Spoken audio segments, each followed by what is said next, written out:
আজকে আমাদের ধারাবাহিক রুহানি অনুষ্ঠানের 286 নম্বর পর্ব। কাজে আজকের পর্বে আমরা কিছু আলোচনা করিব সিরাতাল মুস্তাকিমের আরো এক তথ্য সম্পর্কে এবং উক্ত উল্লেখকৃত সেই তথ্য হইল দুনিয়ার প্রত্যেক মানব গোষ্ঠীগুণের তাসফিয়া কলব সৃষ্টি করার কিছু রুহানি নিয়ম সম্পর্কে সম্পূর্ণ দলিল প্রমাণ সহ এবং আধ্যাত্মিক দৃষ্টি অনুসারে দেহতত্ত্বের হিসাব অনুযায়ী কিছু আলোচনা করা হইল।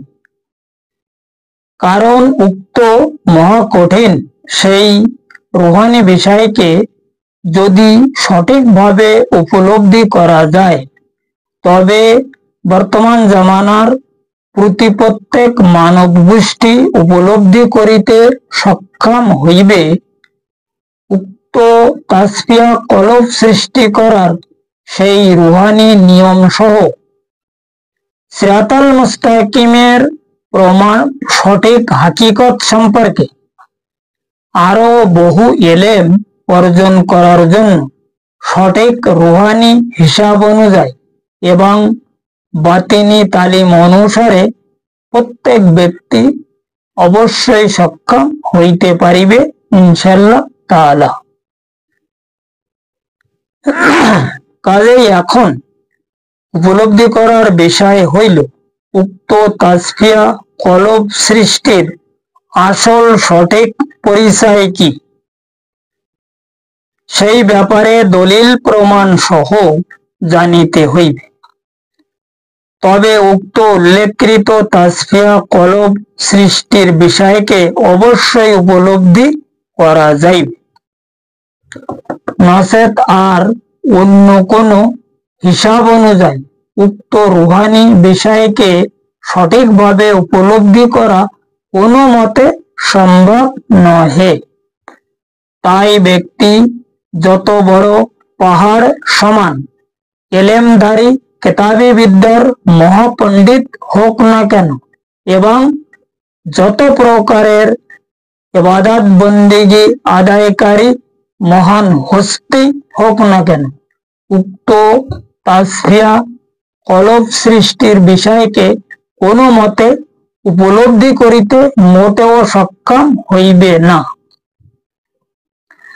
কারণ উক্ত তাসফিয়া কলব সৃষ্টি করার হাকিকত সম্পর্কে সেই মহান আল্লাহ পাক সিরাতাল মুস্তাকিমের প্রমাণ সহ সঠিক রুহানি তালিম অনুযায়ী এবং বাতিনি রাস্তাকে ইশারা করিয়া দেহ তথ্যের হিসাব অনুসারে অর্থাৎ ইলমে তাসাউফ মতে তাহার সেই মহাওয়াসিম লাদুনী শক্তি হাসিল করার উক্ত মহাকঠিন অনুসন্ধানকে দুনিয়ার প্রত্যেক মানব গোষ্ঠীগুণের তিনি খোদ ইরশাদ ফরমায়া ওমাই ইউমিন বিল্লাহি ইয়া হাদি কলবাহু, অর্থাৎ সূরা তাগাবুনের 11 নম্বর আয়াতে সেই মহান আল্লাহ পাক দুনিয়ার প্রত্যেক মানব গোষ্ঠীগুণকে ইরশাদ ফরমায়া যে তোমরা আমার সঠিক জাতের ওসিলার মাধ্যমে আমার প্রতি যখন ঈমান স্থাপন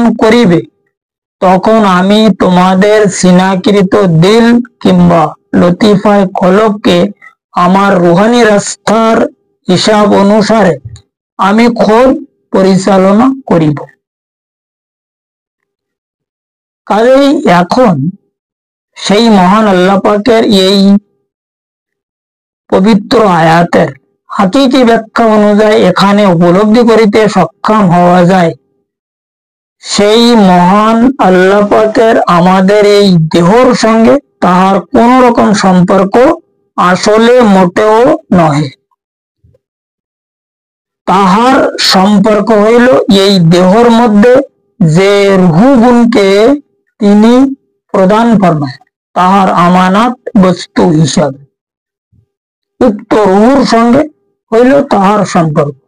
কারণ এখানে যদি আমরা একটু চিন্তা গবেষণার বিষয়কে ভালোভাবে খেয়াল করি, তবে এখানে উপলব্ধি করা যায় যে আমাদের এই যে দেহ, এ তো উপরের থেকে আসেনি, না উপরে যাবে। এই দেহ সেই মহান আল্লাহ পাক তাহার জামাদি ফেরেশতার মাধ্যমে এই দুনিয়ার জমিনে মায়ের গর্ভে সৃষ্টি ফরমায় এবং মায়ের গর্ভের থেকে বাহিরে প্রকাশ হইবার পরে এই এনার্জির মাধ্যমে এই দেহ আমাদেরকে সৃষ্টি হইয়াছে। এবং যেদিন এই দেহ খতম হয়ে যাবে বা নিঃশ্বাস ত্যাগ করবে, এই দুনিয়ার জমিনে এই দেহকে দাফনাই দেওয়া হয়। এই দেহ সঙ্গে আমাদের কোন রকমের সম্পর্ক নেই। আমাদের সম্পর্ক হইল রুহুর সঙ্গে এবং আল্লাহ পাকেরও সম্পর্ক রুহুর সঙ্গে। এই দেহ হইল তাহার সেই রুহু গুণকে রাখার একটা ঘর বা পাত্র, ইত্যাদি ইত্যাদি বহু কিছু বলা যায়। যার কারণে সেই মহান নবী পাক সালাতুস সালাম তাহার সেই মহাওয়াসিম জবান মোবারকে তিনি দুনিয়ার প্রত্যেক মানব গোষ্ঠীগণকে সিরাতাল মুস্তাকিমের প্রমাণ সহ তাহার সঠিক রুহানি নিয়ম অনুযায়ী তিনি খোদ এক হাদিসে ইরশাদে গ্রামীণ ফরমায়া, আল ইনসান মিররাতুর রহমান। এখন তিনি ফরমায়া কি আল ইনসান মিররাতুর রহমান, অর্থাৎ ক্বালা রাসূলুল্লাহ সাল্লাল্লাহু তাআলা আলাইহি ওয়াসাল্লাম ইরশাদ ফরমায়া, ইনসান হইল সেই মহান আল্লাহ পাকের আয়না, যে আয়নার মাধ্যমে তিনি তাহার জগৎকে দেখেন।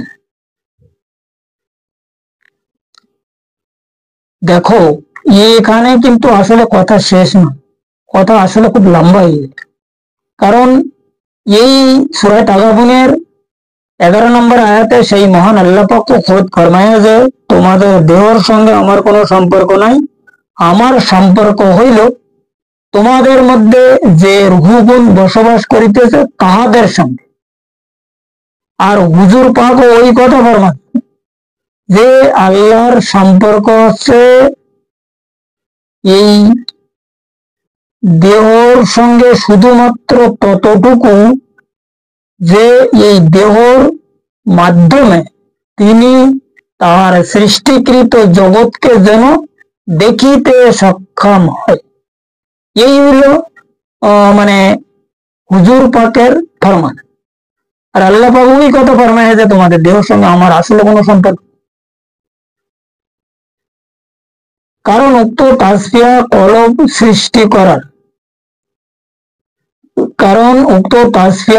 সৃষ্টি করার সেই মহা কঠিন হাকিকত সম্পর্কে সেই মহান আল্লাহ পাক দুনিয়ার প্রত্যেক মানব গোষ্ঠীগুণকে তিনি আরো ইরশাদ ফরমায়া, ইয়াউমা লা ইয়ানফাউ মালু ওয়ালা বানুনা ইল্লা মান আতাল্লাহা বিকলবিন সালিম। অর্থাৎ সূরা শুআরার 87 এবং 88 নম্বর আয়াতে সেই মহান বারে ইলাহি ইরশাদ ফরমায়া যে তোমাদের পিতামাতা, ভাই বেরাদার, আত্মীয় স্বজন এবং স্ত্রী পুত্র সহ তোমাদের জমাকৃত মাল দৌলত সেই মহা কঠিন বিচার দিবসে আমার সম্মুখে কোনো কাজে মোটেও আসিবে না, যদি তোমাদের সঙ্গে কলবে সেলিম উপস্থিত না থাকে। কাজেই এখন উপলব্ধি করা যায় যে আমরা যত কিছু যাই করি না কেন, যদি কলবে সেলিম নিয়ে যাইতে না পারি, তাহলে কিন্তু আমাদের কারোর কোনো মুক্তির আশা করা কেবল বৃথা। কারণ এখানে বলা হয়েছে আতাল্লাহা বিকলবিন সেলিম, এই আয়াতে বলা আছে আতাল্লাহা বিকলবিন সেলিম। অর্থাৎ তিনি ফরমায়া যে তোমরা আসার সময়, আমার নিকট আসার সময় কলবে সেলিমকে সঙ্গে নিয়ে আসি। এখন আমাদের এই তাসফিয়া কলব বা সম্পর্কে জানার আগে জানার দরকার হইল এই কলবে সেলিম আসলে কোথায় থাকে এবং তাহার পরিচয় কি সেই ব্যাপারে। কেননা মানব দেহর এই সিনার বাম পাশে যে দিল আছে, এই দিলের মধ্যে সেই মহান আল্লাহ পাকের 4 জন প্রাণী রয়েছে, যে প্রাণীগুলোর নাম হইল সানোবার, সেলিম, মুনিব এবং শহীদ। এনারা হইল সেই মহান আল্লাহ পাকের বাতিনি ফেরেশতা, যাহাকে মালাইকা বলা হয়।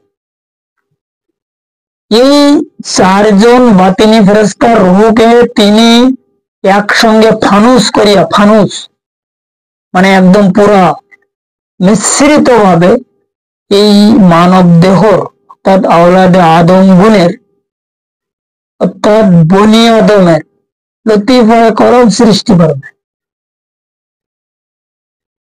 কারণ কি এই লতিফায়ে কলব আর অন্য কোনো জাতি পায়, কারণ তিনি 18,000 মাখলুকাত সৃষ্টি ফরমায়, তাহার মধ্যে কেবল এই আশরাফুল মাখলুকাত এই লতিফায়ে কলব পাইয়াছে। তাই তিনি ফরমায়া লাকাদ কাররামনা ইয়া বনি আদমা,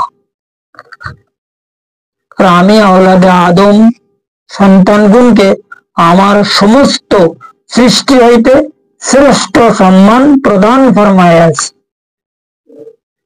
এখন আমরা তো শ্রেষ্ঠ সম্মান টাইটেল কোরআন শরীফে পাইছি, আর ওই টাইটেল নিয়ে আমরা বসে আছি।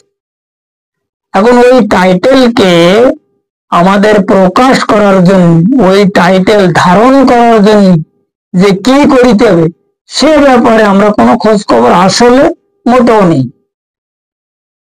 যার কারণে হযরত মাওলানা জালালউদ্দিন রুমি রহমাতুল্লাহ আলাইহে তাহার সেই মুসনবী শরীফ কিতাবের মধ্যে তিনি এক খুব সুন্দর কালাম ফরমায়, এবং যে কালাম আমরা আসলে কিন্তু প্রত্যেক ওলামায়ে সম্প্রদায় খুব বলি, খুব পড়ি এবং অনেকে খুব আমলও করে। সেটা হচ্ছে কি, হারকে খাহি হাম নশিনি বা খোদা উ নশিদা দর হুজুরে আউলিয়া।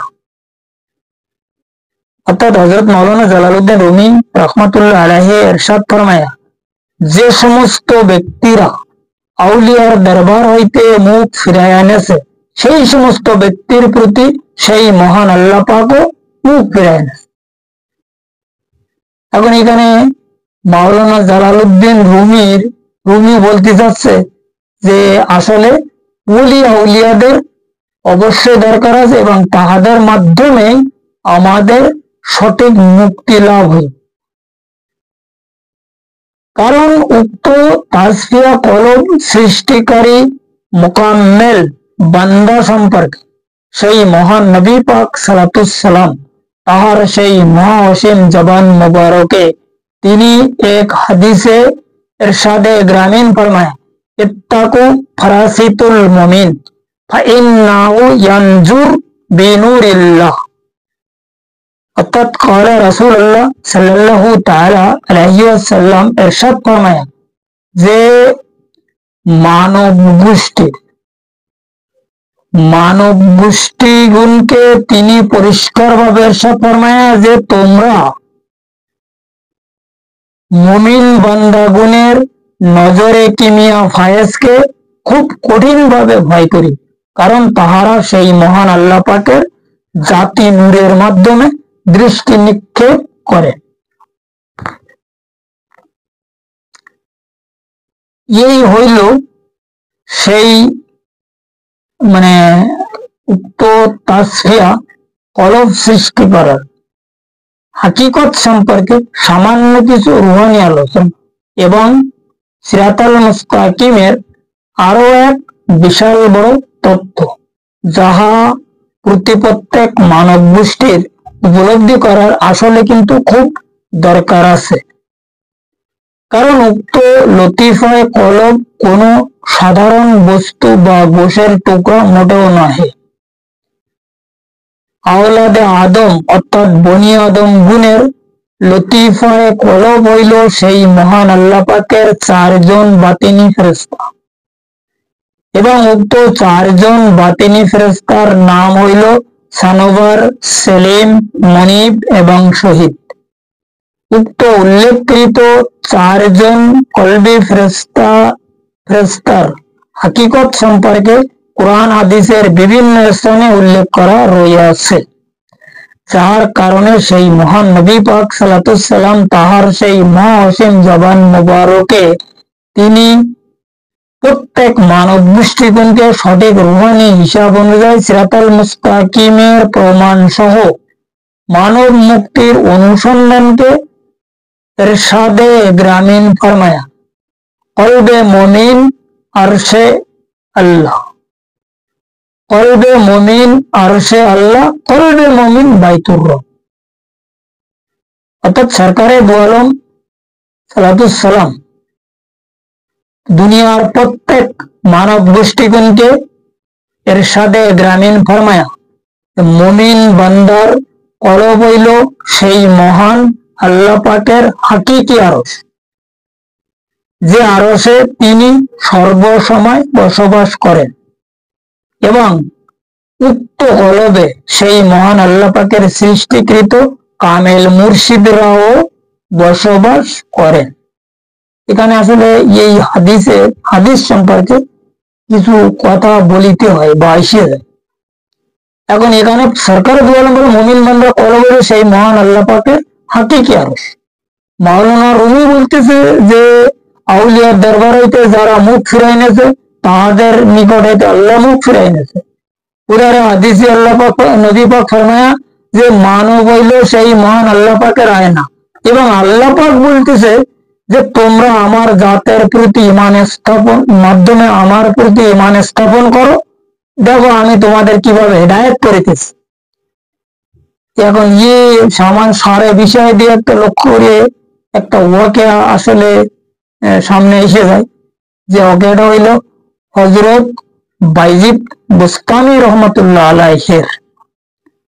হযরত বাইজিদ বুস্তামি রহমতুল্লাহ আলাইহি বহু মতলব কষ্ট বা বহু সাধনা সিদ্ধির মাধ্যমে তিনি আরশ মহল্লায় উপস্থিত আরশে আজিমি যখন গেছে, যেই দেখে ওখানে আল্লাহ রাব্বুল আলামিন নেই, তখন ওখানে যে সমস্ত মাখলুকরা আছে তাদের কাছে জিজ্ঞাসা করলো আল্লাহ কোথায়।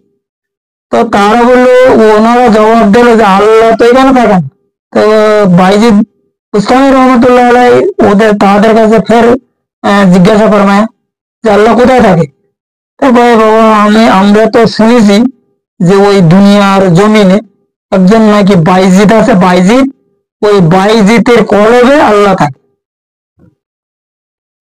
এখন বাইজিদ বুস্তামি রহমতুল্লাহ আলাইহি এই কথা শোনার পরে একটা বিভিন্ন চিন্তায় পড়ে গেছেন। তা আমি তার এইখানে খোঁজ দিয়ে আছি, আর সে আমার কলবে থাকে, আমি তো এই ব্যাপারটা কি। এই অবস্থা মাওলানা জালালউদ্দিন রুমি রহমতুল্লাহ আলাইহির সঙ্গে হয়েছিল, যখন তাহার মুর্শিদ কেবলা কাবা গোলামে শামসুদ্দিন তাবরিজি রহমতুল্লাহ আলাইহি তাহাকে রুহানি তাওয়াক্কা বা ফায়েজ দিয়েছিলেন, তখন তিনি আরশ মহল্লায় উপস্থিত হয়ে, এবং আরশ মহল্লায় উপস্থিত হয়ে ওই আরশে আজিমে চারিধারে তিনি ঘুরিতেছে। তো আল্লাহ রাব্বুল আলামিন ইজ্জত জিজ্ঞাসা করতেছে, এই রুমি পাগলা কার খুঁজিস? তো উনি বললো আমি আল্লাহকে খুঁজি। তখন তুই যার খোঁজ দিছি আমি সেইটি বলতে, তবে আমি আপনার দেখতে পাচ্ছেন কেন? বলে বেটা তুই দেখতে পাবি, তুই দুনিয়ার জমিনে যেয়ে মুমিন বান্দার কলবে তালাশ কর, আমার অবশ্যই দেখতে পাবি। তবে উনি তখন জবাব দিল যে ওই কলবে তালাশ করিতে আমি এই পর্যন্ত আইছি। তো বলতে উনি ইয়ার পরে আল্লাহ পাক ফরমায়া যে তুই আরো তালাশ করে দিয়ে একদিন না একদিন অবশ্যই দেখতে পাবি। তখন জালালউদ্দিন রুমি রহমতুল্লাহ বললে যে দেখেন আমার তো বয়স অনেক হয়ে গেছে, এখন আমি এত কষ্ট এত চিন্তা গবেষণার মাধ্যমে এই পর্যন্ত আইছি, তারপরও আপনাকে দেখতে পেলাম না। এখন পরে যে কবে আপনাকে দেখতে পাবো এই আশা তো আমার নেই, কারণ আমার একটা ইচ্ছা ছিল যে আমি মরার আগে আপনাকে দেখিয়া তাহার পরে মৃত্যুবরণ করিব। তখন ভিতরের থেকে জবাব আয়া যে এই রুমি পাগলা, যখন যারা আমাকে দেখে তাদের আর মৃত্যু হয় না, তারাও আমার হয়ে যায়। তাই মৌলানা রুমি ফরমায়া, हर के खाही हम नशीनी बा खुदा उनशीदा दर हुजूरे আউলিয়া। এই আউলিয়া তাহাদেরকে বলা হয় যাহারা আমার, যাহারা সর্বসময় সেই মহান আল্লাহ পাকের মাখলুকের খেদমতে আছে।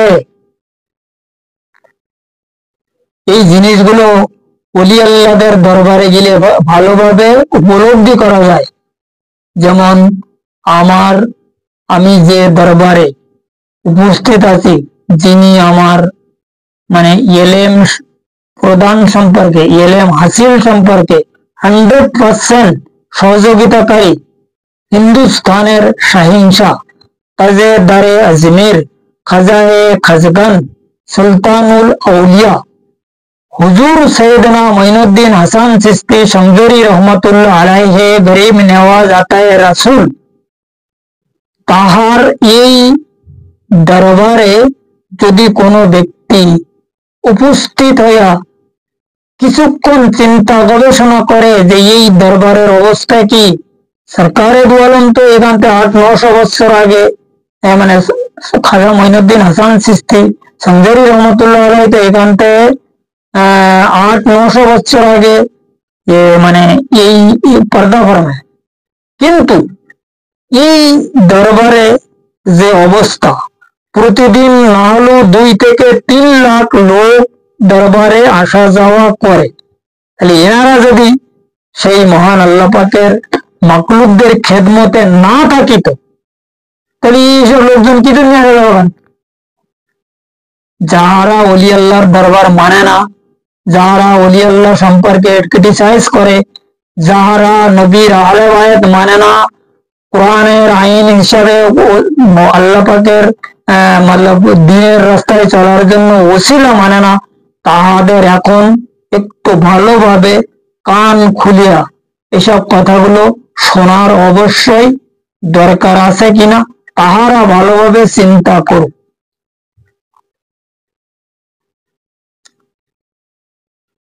কারণ মুমিন বান্দার কলব হইল সেই মহান আল্লাহ পাকের হাকিকি আরশ, এবং উক্ত কলবে সেই মহান আল্লাহ পাকের সৃষ্টিকৃত কামেলজাত ওলি কিংবা সঠিক মুর্শিদরাও বসবাস করেন। বুঝা গেছে?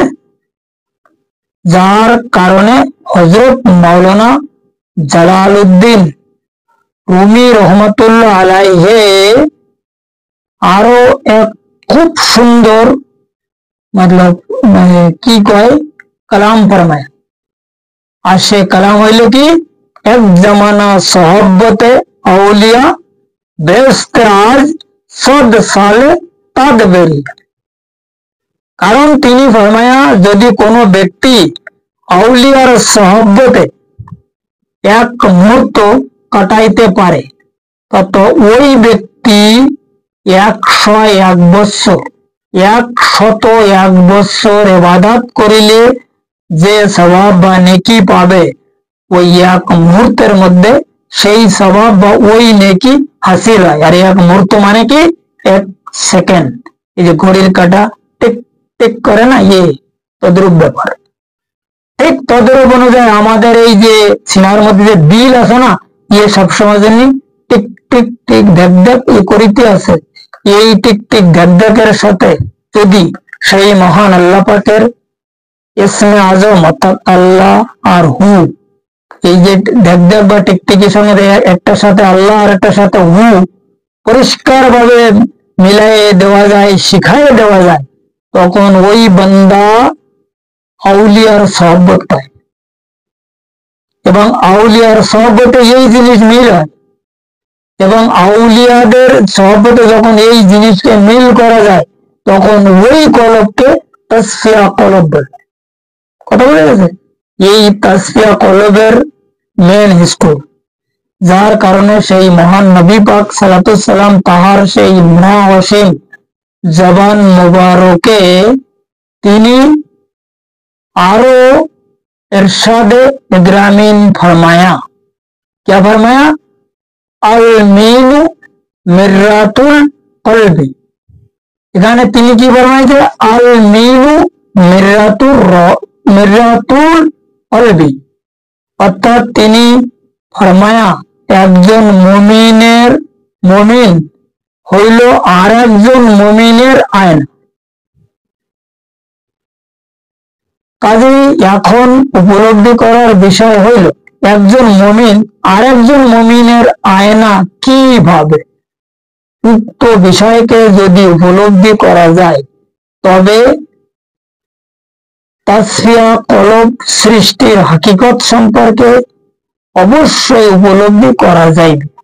কারণ কোন ব্যক্তি যখন কোন কামেল মুর্শিদের অর্থাৎ কোন মর্দে কামেলের রুহানি ওসিলা গ্রহণ করে, সেই সময় উক্ত ব্যক্তির দেহকৃত সমস্ত প্রকার রূহগুণকে তার মুর্শিদ সঠিক রুহানি হিসাব অনুযায়ী পরিচালনা করিতে থাকে এবং উক্ত রুহানি বিষয়কে সেই ব্যক্তি এলকা এলাম এবং খাতিরে হক অথবা সঠিক ফরসাদ দ্বারা তার নিজ কলবের মধ্যে সে দেখিতে সক্ষম হয়।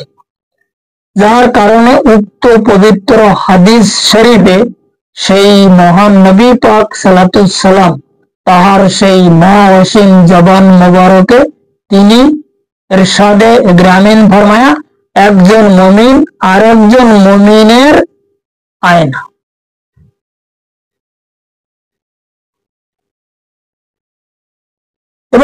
এবং তিনি আরো ইরশাদে ইগ্রামিন ফরমায়া আসসালাতু মিরাজুল মুমিনিন, অর্থাৎ কালা রাসূলুল্লাহ সাল্লাল্লাহু তাআলা আলাইহি ওয়াসাল্লাম প্রত্যেক মুমিনের মিরাজ হইবে নামাজের মধ্যে। এই কথা তিনি ইরশাদ করেন।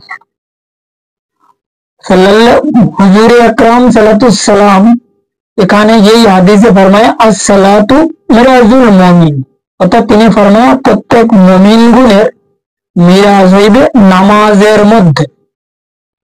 অর্থাৎ উক্ত মসজিদ ঘরে উক্ত নামাজে নহে, নিজ দেহ ঘরে দাইমি নামাজে মিরাজ হইবে। যে কথা তিনি এই হাদিসে ফরমায়া, যে নামাজ সম্পর্কে তিনি আরো ইরশাদে ইগ্রামিন ফরমায়া লা সালাতা ইল্লা বেহুজুরিল কলব, লা সালাতা ইল্লা বেহুজুরিল কলব।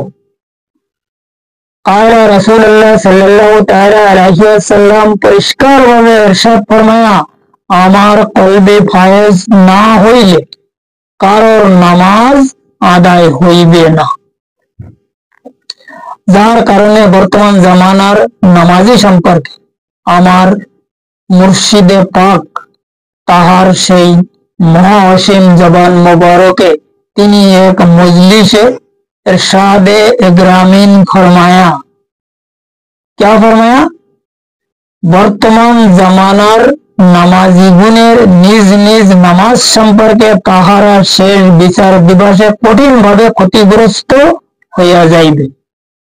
কারণ তাহারা তাহাদের নামাজের হাকিকত সম্পর্কে সম্পূর্ণরূপে বেখবর রইয়াছে। যার কারণে সেই মহান আল্লাহ পাক দুনিয়ার প্রত্যেক মানব গোষ্ঠীগুণকে তিনি খোদ আরো ইরশাদ ফরমায়া। क्या फरमाया? এখানে ফরমায়া ফাওয়াইলুল মুসাল্লিনা আল্লাযীনা হুমান সালাতিহিম সাহুন আল্লাযীনা হুম ইউরাউনা ওয়া ইয়ামনাউনা আল-মাউত।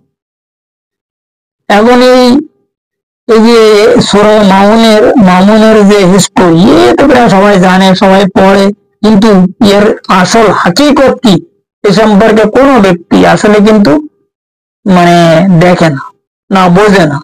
এই সূরার নাম হইল মামুন, আর মামুন মানে মুখ, না মানে তোমরা দেখাচ্ছ লোকে, এই যে লোক দেখানো, এই যে মানে যে সমস্ত নামাজ আমরা আদায় করতেছি, এই সমস্ত নামাজ কোন রকমের কাজে আসিবে না। উনাল মাউন, এখানে কি বলা হয়েছে? ওয়ায়ামনা উনাল মাউন, এই কেবল লোক দেখানো নামাজ, নামাজে কোনো আমাদের উপকার হবে না, কারণ এই নামাজের কোনো খবর নেই। কেন খবর নেই? ওই যে দিলের মধ্যে যে সমস্ত বান্দা প্রাণী রয়েছে, ওই পর্যন্ত খবর যাচ্ছে না, কারণ দিলের উপরে 1,80,000 পর্দা দিয়ে ইবলিস শয়তান সুন্দরভাবে এইটাকে এই রাস্তা বন্ধ করিয়া দিয়েছে। ওখানে আমরা যতই চেষ্টা, যত প্রকারের মতলব কি কয় এটারে মানে মানে সাধনা সিদ্ধি করি না কেন, আমাদের কোন ইবাদত আসল গন্তব্যস্থলে পৌঁছবার জন্য কোন রকমের সক্ষম মোটেও নহে। যে কারণে সেই মহান আল্লাহ পাক আরো ফরমায়া, ফাওয়াইলুল লিল কাসিয়াতি মিন যিকিরিল্লাহি উলাইকা ফি দালালিম মুবিন। সূরা জুমারের 22 নম্বর আয়াতে সেই মহান আল্লাহ পাক ফরমায়া যে যাহাদের দিল পাথরের চেয়েও শক্ত হয়ে গিয়েছে, সেই সমস্ত দিলের মধ্যে আমার কোন নসিহত আর প্রবেশ করিবে না। তাই সে যত বড় কিছু হোক না, ওই দিলের মধ্যে, ওই কলবে আমার কোন নসিহত আর প্রবেশ করবে না। এবং সূরা মামুনে বলতেছে এসব বেকার নামাজ আছে, উদার সূরায় জুমারের মধ্যে বলতেছে ওই সমস্ত দিলে আমার কোন নসিহত প্রবেশ করবে না।